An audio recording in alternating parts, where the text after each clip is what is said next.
সবাইকে স্বাগত জানাচ্ছি ডি নিউজ 24/7 বিনোদন নিউজে আপনাদের সাথে আছি আমি ফারজানা আক্তার অধরা। এখন দেখুন বিস্তারিত।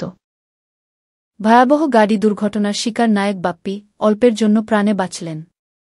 নারায়ণগঞ্জ থেকে ঢাকা ফেরার পথে ভয়াবহ গাড়ি দুর্ঘটনার কবলে পড়েছেন চিত্রনায়ক বাপ্পি চৌধুরী।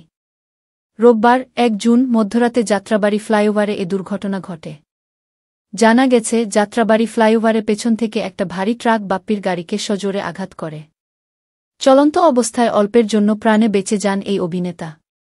দুর্ঘটনা নিয়ে বাপ্পি বলেন, রোববার দিবাগত রাত ১-২টার দিকে আমি নারায়ণগঞ্জ থেকে ঢাকায় ফিরছিলাম। আমার গাড়ি যাত্রাবাড়ি ফ্লাইওভারে উঠে স্বাভাবিকভাবে যাচ্ছিল, কিন্তু হঠাৎ করে একটি ট্রাক সজোরে ধাক্কা মারে। আমরা উল্টে যেতে গিয়েও অল্পের জন্য প্রাণে বেঁচে গেছি। আমি এখনও ট্রমার মধ্যে আছি। ঘটনাস্থলে পুলিশ উপস্থিত হয়ে ট্রাকটিকে আটক করেছে। এ বিষয়ে থানায় একটি মামলা দায়ের করা হয়েছে। এদিকে মুক্তির অপেক্ষায় আছে বাপ্পি অভিনীত সিনেমা কুস্তিগির।